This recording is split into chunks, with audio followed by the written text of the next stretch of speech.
बंधु माने पवित्र राखी पूर्णिमा उपलक्षे आपण मानंकु समस्तंकु मोर हार्दिक शुभेच्छा एवं शुभकामना। आपण मानंकर जदि धनु राशि होई थाए तेबे भिडियोटी को स्किप न करी शेष पर्यंत थरे निश्चय देखंतु। धनु राशिर व्यक्ति विशेष मानंकर जीवन एही राखी पूर्णिमा ठारू संपूर्ण रूपरे बदलिबाकु जाउछि, कारण ग्रह नक्षत्र मानक चलन रे एक बहुत बड़ परिवर्तन हेबाकु जाउछि, जहा फଳରେ एमानंक जीवन रे चलीथिबा समस्त दुख कष्ट एवं समस्यार अंत हेबाकु जाउछि एवं पुणी थरे खुशी फेरिबाकु जाउछि। बुध शुक्र एवं सूर्यंकर राशि परिवर्तन हेबाकु जाउछि, जहा द्वारा आपणक जीवन रे एक बड़ परिवर्तन हेबाकु जाउछि। आपणक जीवन रे चलीथिबा समस्त दुख कष्टर अंत हेबाकु जाउछि। पुनर्बार आपणक जीवन रे खुशी फेरिबाकु जाउछि। तेबे आसंतु जानिबा आपणक जीवन रे कौन सबु बड़ परिवर्तन हेबार अछि।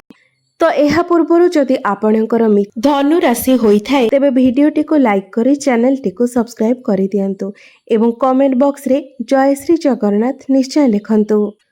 बंधु माने पूर्वरु आपणकर स्वास्थ्य समस्या देखा जाउथिला, धनजनित समस्या लागी रहुथिला। आपण ऋण नेइथिले किंतु ऋण सुझी पारु नथिले, ऋणर भार आपणक उपरे बढ़ी जाइथिला। गृह परिवार रे खुशीर वातावरण नथिला, शिक्षा क्षेत्र रे विभिन्न प्रकारर समस्या देखा देउथिला। आपणकर अनेसेसरी खर्च हेउथिला, समाज रे आपणकर मान सम्मान कमी जाइथिला।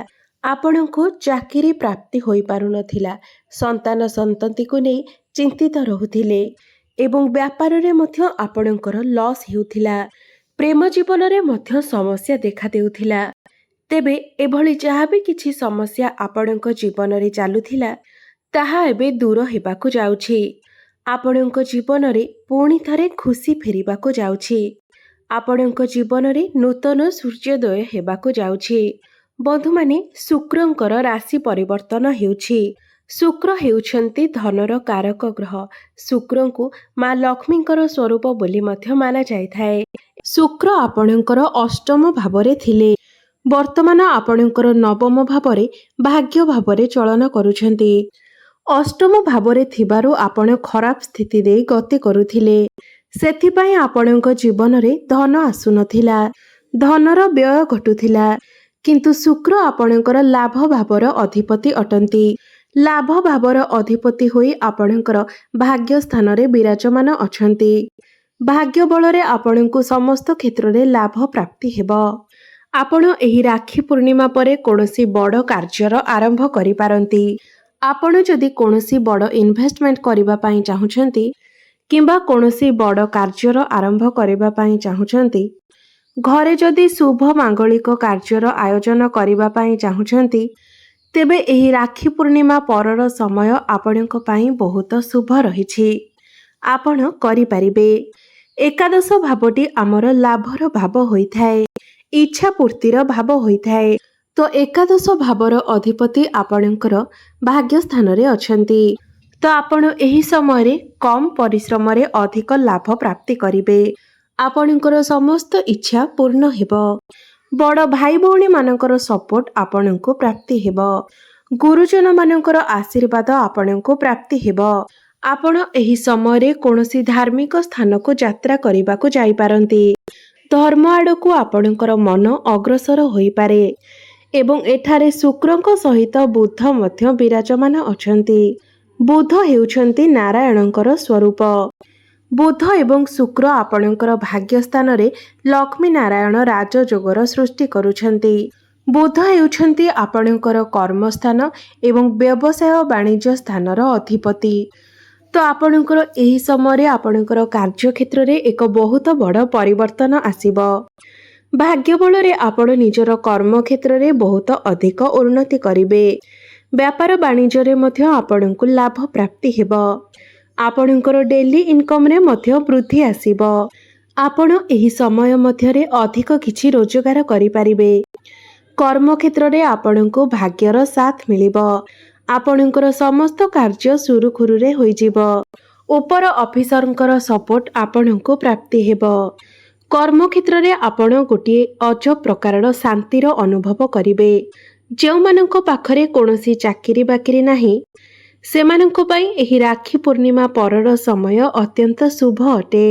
ଆପଣଙ୍କୁ କୌଣସି ନୂତନ ଚାକିରି ମଧ୍ୟ ପ୍ରାପ୍ତି ହୋଇପାରେ। ଆପଣ ଏହି ସମୟ ମଧ୍ୟରେ କୌଣସି ନୂତନ ବ୍ୟବସାୟ ମଧ୍ୟ ଆରମ୍ଭ କରିପାରନ୍ତି, ଯାହା ଆଗକୁ ଯାଇ ଆପଣଙ୍କୁ ସଫଳତା ପ୍ରାପ୍ତି କରାଇବ। ଚାକିରି କ୍ଷେତ୍ରରେ ପ୍ରମୋସନ ହେବାର ମଧ୍ୟ ଯୋଗ ବନୁଅଛି। ତ କର୍ମକ୍ଷେତ୍ରକୁ ନେଇ ଏହି ରାକ୍ଷୀ ପୂର୍ଣ୍ଣିମା ପରର ସମୟ ବହୁତ ଶୁଭ ରହିଛି। ଏହି ରାକ୍ଷୀ ପୂର୍ଣ୍ଣିମା ପରେ ଆପଣଙ୍କର ବୈବାହିକ ଜୀବନ ମଧ୍ୟ ବହୁତ ଭଲ ରହିବ, କାରଣ ବୁଧ ହେଉଛନ୍ତି ଆପଣଙ୍କର ବୈବାହିକ ଜୀବନର ଅଧିପତି। ଆପଣଙ୍କର ରାଶି ଅନୁସାରେ ବୁଧ ଆପଣଙ୍କର ଭାଗ୍ୟ ଭାବରେ ଅଛନ୍ତି। ବୈବାହିକ ଜୀବନରେ ପୂର୍ବରୁ ଯଦି କିଛି ସମସ୍ୟା ରହିଥିଲା ତେବେ ସେହି ସମସ୍ୟା ଦୂର ହୋଇଯିବ। ଆପଣ ଦୁଇ ଜଣଙ୍କ ମଧ୍ୟରେ ମଧୁର ସମ୍ପର୍କ ସ୍ଥାପନ ହେବ। ଆପଣ ଦୁଇ ଜଣ ମିଶି କୌଣସି ବଡ଼ ଡିସିସନ୍ ନେଇପାରନ୍ତି। ଫ୍ୟାମିଲି ପ୍ଲାନିଂ ମଧ୍ୟ କରିପାରନ୍ତି। ଆପଣଙ୍କର ଲାଇଫ୍ ପାର୍ଟନରଙ୍କର ସ୍ୱାସ୍ଥ୍ୟରେ ସୁଧାର ଆସିବ। କ୍ୟାରିୟରରେ ବହୁତ ବଡ଼ ପରିବର୍ତ୍ତନ ହେବ। ବୁଧ ଏବଂ ଶୁକ୍ର ଆପଣଙ୍କର ତୃତୀୟ ଭାବକୁ ଦେଖୁଛନ୍ତି ଏବଂ ଶନି ଆପଣଙ୍କର ତୃତୀୟ ଭାବରେ ବିରାଜମାନ ଅଛନ୍ତି। ତୃତୀୟ ଭାବଟି ଆପଣଙ୍କର ଛୋଟ ମୋଟ ଜାଗାକୁ ଭ୍ରମଣ କରିବାର ଭାବ ହୋଇଥାଏ। ଆମର କମ୍ୟୁନିକେସନର ଭାବ ହୋଇଥାଏ। ସାହସ ଏବଂ ପରାକ୍ରମର ଭାବ ହୋଇଥାଏ। ଆପଣ ଏହି ରାକ୍ଷୀ ପୂର୍ଣ୍ଣିମା ପରେ କୌଣସି ଛୋଟ ମୋଟ ଜାଗାକୁ ଯାତ୍ରା କରିପାରନ୍ତି। ଏହି ସମୟରେ ଆପଣଙ୍କର କମ୍ୟୁନିକେସନ ସ୍କିଲ୍ ବହୁତ ଭଲ ରହିବ। ସାହସ ଏବଂ ପରାକ୍ରମ ବଳରେ ଆପଣ ସମସ୍ତ କ୍ଷେତ୍ରରେ ସଫଳତା ପ୍ରାପ୍ତି କରିବେ। Banking line, management line, travel and ଟୁର୍ରେ କାର୍ଯ୍ୟ କରୁଥିବା ବ୍ୟକ୍ତିମାନଙ୍କ ପାଇଁ ଏହି ସମୟ ଅତ୍ୟନ୍ତ ଶୁଭ ଅଟେ।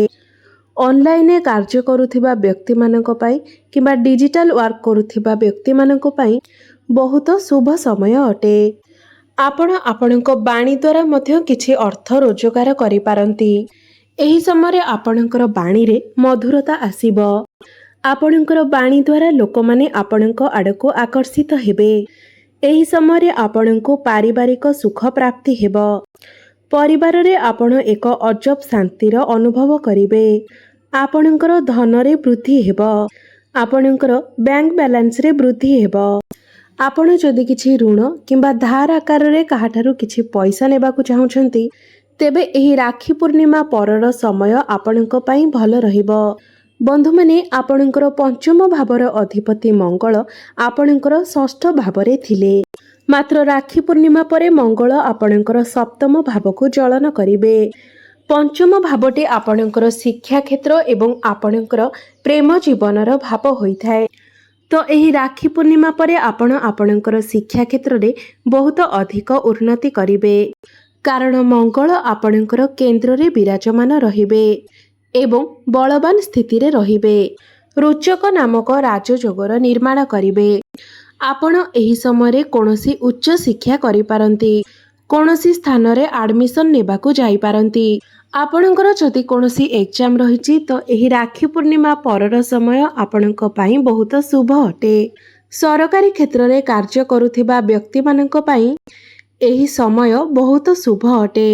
ଆପଣଙ୍କର ପ୍ରେମ ଜୀବନ ପାଇଁ ମଧ୍ୟ ଏହି ସମୟ ଅତ୍ୟନ୍ତ ଶୁଭ ଅଟେ, କାରଣ ମଙ୍ଗଳ ଆପଣଙ୍କର ସପ୍ତମ ଭାବରେ ଅଛନ୍ତି। ଆପଣଙ୍କର ଭଲ ପାଇବା ବିବାହର ରୂପ ମଧ୍ୟ ନେଇପାରେ। ପ୍ରେମ ଜୀବନରେ ଯାହା ବି କିଛି ସମସ୍ୟା ଚାଲୁଥିଲା ତାହା ଏହି ରାକ୍ଷୀ ପୂର୍ଣ୍ଣିମା ପରେ ଦୂର ହୋଇଯିବ। ଆପଣ ଦୁଇ ଜଣଙ୍କ ମଧ୍ୟରେ ଭଲ ପାଇବା ବଢ଼ିବ। ମଧୁର ସମ୍ପର୍କ ସ୍ଥାପନ ହେବ। ଆପଣ ଏହି ସମୟରେ ଜମିଜମା କିମ୍ବା ପ୍ରପର୍ଟି ଇତ୍ୟାଦି କିଣିବା ପାଇଁ ମନ ବଳାଇ ପାରନ୍ତି। ଆପଣଙ୍କୁ ମାତୃ ସୁଖ ମଧ୍ୟ ପ୍ରାପ୍ତି ହେବ। ରାହୁ ଆପଣଙ୍କର ଚତୁର୍ଥ ଭାବରେ ଅଛନ୍ତି। ତ ଅଚାନକ ଭାବରେ ଆପଣଙ୍କୁ ଧନ ଲାଭ ହୋଇପାରେ। ଅଚାନକ ଭାବରେ ଆପଣ କୌଣସି ଯାନବାହନ କିଣିପାରନ୍ତି କିମ୍ବା ପ୍ରପର୍ଟି ଇତ୍ୟାଦି କିଣିପାରନ୍ତି। ତ ସବୁ ଦୃଷ୍ଟିରୁ ଦେଖିବାକୁ ଗଲେ ଏହି ରାକ୍ଷୀ ପୂର୍ଣ୍ଣିମା ପରର ସମୟ ଆପଣଙ୍କ ପାଇଁ ବହୁତ ଶୁଭ ରହିଛି। ଆପଣ ସମସ୍ତ କ୍ଷେତ୍ରରେ ସଫଳତା ପ୍ରାପ୍ତି କରିବାକୁ ଯାଉଛନ୍ତି। ଆପଣଙ୍କର ଶିକ୍ଷା କ୍ଷେତ୍ରରେ ହେଉ, ବୈବାହିକ ଜୀବନରେ ହେଉ, ପ୍ରେମ ଜୀବନରେ ହେଉ, ବ୍ୟାପାର ବାଣିଜ୍ୟ କ୍ଷେତ୍ରରେ ହେଉ, କ୍ୟାରିୟର କ୍ଷେତ୍ରରେ ହେଉ କିମ୍ବା ଭାଗ୍ୟ କ୍ଷେତ୍ରରେ ହେଉ, ଆପଣ ପ୍ରତ୍ୟେକ କ୍ଷେତ୍ରରେ ସଫଳତା ପ୍ରାପ୍ତି କରିବେ। ତେବେ ଅଧିକ ଶୁଭ ଫଳ ପ୍ରାପ୍ତି କରିବା ପାଇଁ ଆପଣ ପ୍ରତ୍ୟେକ ଦିନ ଗୁରୁଙ୍କର ବୀଜ ମନ୍ତ୍ରର ଜପ କରନ୍ତୁ। ଓମ୍ ଗ୍ରାମ୍ ଗ୍ରୀମ୍ ଗ୍ରୌମ୍ ସହ ଗୁରବେ ନମଃ। ଏହି ମନ୍ତ୍ରକୁ ଆପଣ ପ୍ରତ୍ୟେକ ଦିନ 108 ଥର ଜପ କରନ୍ତୁ। ଶୁଭ ଫଳ ପ୍ରାପ୍ତି ହେବ। ପ୍ରତ୍ୟେକ ଗୁରୁବାର ଦିନ ଆପଣ କଦଳୀ ଗଛ ମୂଳରେ ହଳଦୀ ପାଣି ଅର୍ପଣ କରନ୍ତୁ। ଆପଣଙ୍କୁ ଶୁଭ ଫଳ ପ୍ରାପ୍ତି ହେବ। ପ୍ରତ୍ୟେକ ଦିନ ଆପଣ ହନୁମାନ ଚାଳିଶା ପାଠ କରିବା ସହିତ ପ୍ରତ୍ୟେକ ଦିନ ସୂର୍ଯ୍ୟଙ୍କୁ ଜଳାର୍ଘ୍ୟ ଅର୍ପଣ କରନ୍ତୁ। ଆପଣଙ୍କୁ ଶୁଭ ଫଳ ପ୍ରାପ୍ତି ହେବ। ଭାଗ୍ୟରେ ଉନ୍ନତି ଆସିବ। ଆପଣଙ୍କର ଜୀବନ ମଙ୍ଗଳମୟ ହେଉ, ଏହା ହିଁ ଈଶ୍ୱରଙ୍କ ନିକଟରେ ମୋର ପ୍ରାର୍ଥନା। ଧନ୍ୟବାଦ।